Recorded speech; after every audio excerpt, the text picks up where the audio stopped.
निमना हो का जाने का संग हम कौन कुरहन कोई हमारा तो कौन कुरहन हमरा बता दी हो पर सुधार को ले समाज में मत कहो अब तो उमरियो 50 ठेके ठेके भइल बाप तो कोनो बाऊ रहन होई ना हमरा में बड़ भाई हो बता दी बहुत बहुत हार्दिक शुभकामना करते हैं कहली की तो गोड़ावा छोड़े में तब नु उठ बदनाम आई हमारा विश्वास नहीं है तू अपना बेटा हनुमान के क्रिया खा हमार जान बचोई कहली कि हनुमान बेटा के क्रिया खाता नहीं हम अंजनी जी हैं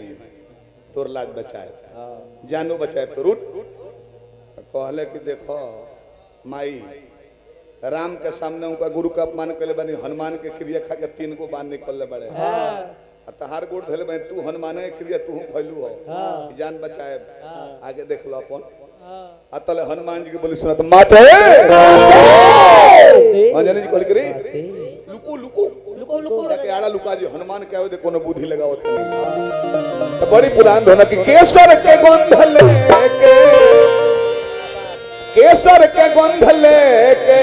पुरुआ चल रहे यही धुन में कहे केहू अपना माई से भेंट कर जाई है मैं केहू के कहता नहीं ढेर दिन पर भेंट होत होई तो बुझला एक माई से जाके आशीर्वाद ली माई के देख ली होला ना भैया ढेर दिन पर मैया के दर्शन भइल ढेर दिन पर मैया के दर्शन भइल रहे ढेर दिन पर मैया के दर्शन भइल रहे वो का जानले कि घर में कौन लीला लागल बा सब लीला लीला धारी के सब लीला लीला धारी के पहले से रचल रहे लीला लीला धारी के पहले से रचल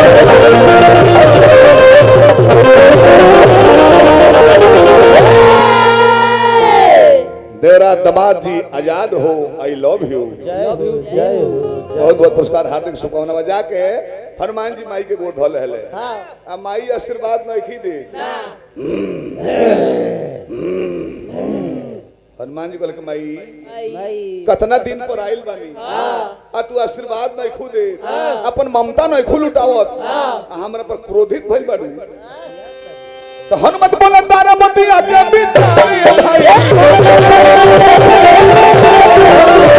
बोला तारा बतिया के बिचारे भाई कहे तो मिल मनवा भइल बनो हरे भाई भइल बनो हरे भाई किया के हो बोलल आकि मारल के हो तारा बाजी बोलो गाता के दिशाना ओही का काका कहले गिर गिलाई दारे भाई ओही का काका कहले और भी दिलाई दारे भाई कहे धोबी बनवा भइल बनो हरे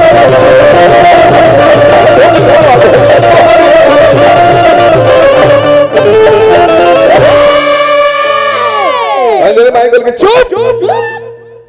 कौन तर मन में तो बेटा नु हवे बोले कि माई तारा बोले के देरी बा हम पूरा करब कहले कि तो क्रिया खो के को राम जी के उनका के माने लिस नु ते राम जी के माने लिस नु हमार बेटा हवे नु हनुमान जी कहले हां माई तू आदेश करो ना तो राम जी के क्रिया खो ये हमार बात मन में हनुमान जी कहने कि अपना प्रभु श्री राम के शपथ लेता नहीं माई कहबू तो पूरा करब तब अंजनी माई कहते कि काशी नरेश त्रिविक्रम हलुक होता बहरी आवो हनुमान जी कहल माई ई के हो ई धरती से अलग काशी बा ओई जगह राजा त्रिविक्रम हवे तो इनका कहे के रख ले बड़ी कहले कि आके गोड़ धइले रहलो काहे खातिर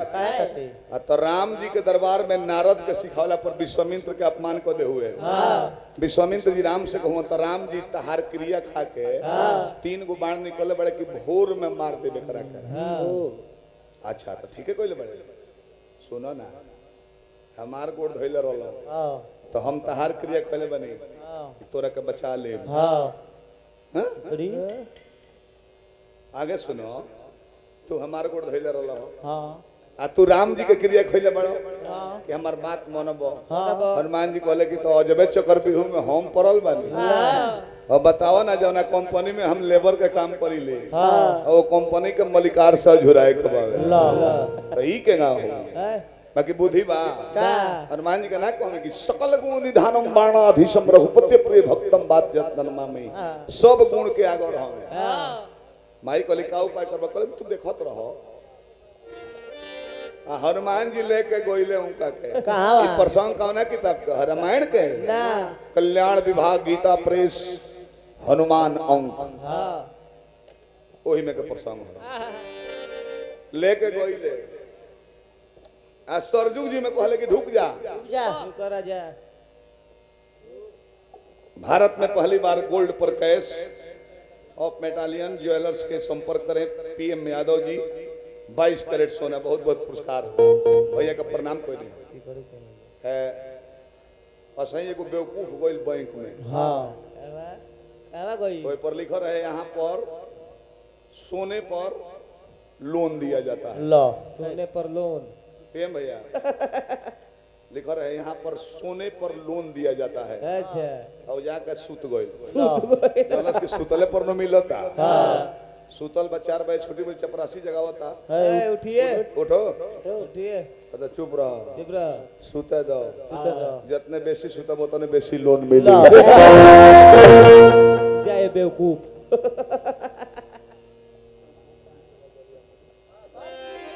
जननी भाई जी का हार्दिक शुभकामना बटे। अब महीना नहीं खे लिखल किताब में कौन महीना रहे हाँ पानी में सांझ ही ढुका देले हाँ भोरे न मरी है। हाँ अब बताई महीना तो लिखल नहीं खे ना अगर का जाने माघ के पाला परत रही हाँ और वो पाला में काशी नरेश त्रिविक्रम के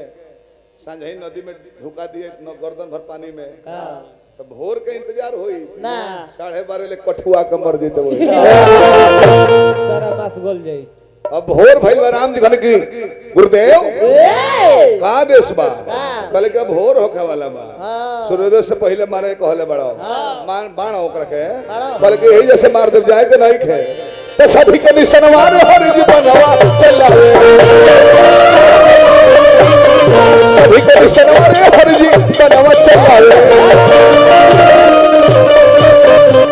पहला बाण चला दे कि जहां होई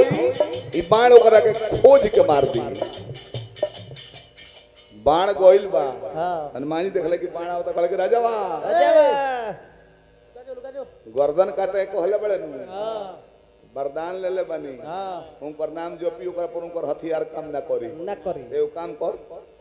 जय श्री राम जय श्री राम जय श्री राम को जय श्री राम राम अब तो लागल डूबते को तीन के का सारा स्पीड में कहे जय श्री राम जय श्री राम जय श्री राम जय श्री राम जय श्री राम और बाण आइल बा देखो तो कि तो मलिकारे के नाम होता है।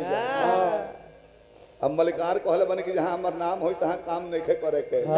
परिक्रमा को के लौट के जाके राम जी के तर्कस में कहे नहीं आज प्रथम बार एक रघुवंशी का वचन उल्टा होते दिख रहा है। राम का बाण निष्फल होते वापस आ गया कोई बात नहीं गुरुदेव उससे डबल पावर का बाण है दूसर का निकल ले वो चला दे जब वो नहीं दी गई हनुमान जी कहले कि चलावा डबल पावर हो तेहू डबल पावर लगाओ लेकिन जल्दी बोली का कहे के भाई बोले कि माइयों के नाम मिला दे सीताराम सीताराम सीताराम सीताराम सीताराम सीताराम अब तो और ही फास्ट में जब लगल एक काम करता हथियारी अब दूसर का बाण आइल बा वो लौट गो पहला बाण जब असफल हो गया दूसरा बाण जाके निष्फल भइल दूसरो बाण जब लौट गए राम जी कहले गुरुदेव दाल में काला नहीं खे दलिए करिया हो गए हल जन खाती हल जन खाती सरजुग तट पर आइले सरजुग तट पर आइले सभी को निसनवार हर जी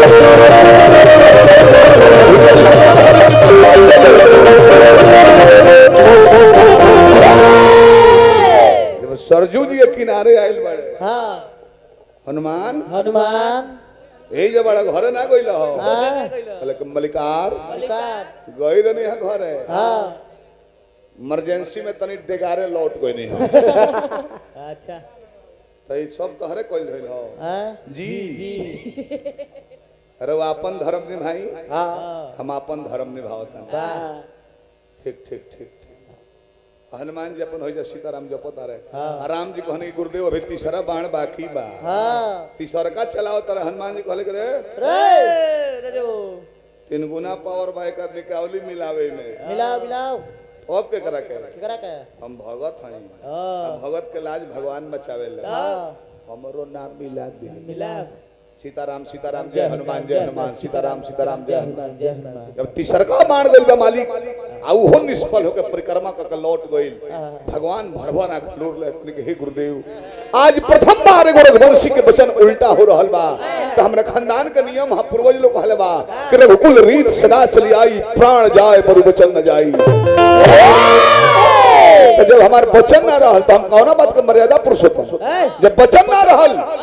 चीता सजा के चीता पर जियत जरबे ही जाऊं भगवान के आंख में जब आंसू हनुमान जी देखनी तो पहले वचन दियात रहे हाँ तो वचन वापस भी लियात रहे लियात रहे हनुमान जी कहने के रे ए रजवा जाके विश्वामित्र जी के गोड़ धले हाँ माफी मांग ले गलती हो गइल बा हाँ माफ कर दी हाँ शरणागत के रक्षा करी है हाँ जाके गोड़ धइले की गलती भइल बा गुरुदेव नारद के सिखावला पर गलती भइल बा हमरा के माफ कर दी कहले कि जो माफी है बा जो माफ हो गई जो कहले कि राम राम अब तो हम ही माफ कर देनी हाँ तो तू कौन टेंशन बड़ा अपन वचन वापस दे दो दे दो हमारा एक और जानना चाहिए हाँ राम जी कहले गुरुदेव वचन वापस कोई नहीं बाकी हनुमान जी जब आके राम जी के गोड़ धो के लगल रोवे नहीं कहने भगवान की हनुमान ये लड़ाई में तू हमारे नाम जप के हमारा पर विजेता भइल बड़ा विजेता तू बाड़ो कहो कहा लगी करे बड़ाई राम न सकही नाम गुण गाई राम जी 2-4 आदमी के तरन तारा कहले कन्हैया जी 2-4 आदमी के तरन तारा कहले बाकी वो लोग के नाम आज करोड़ों जपता गावा गाई जाम होता है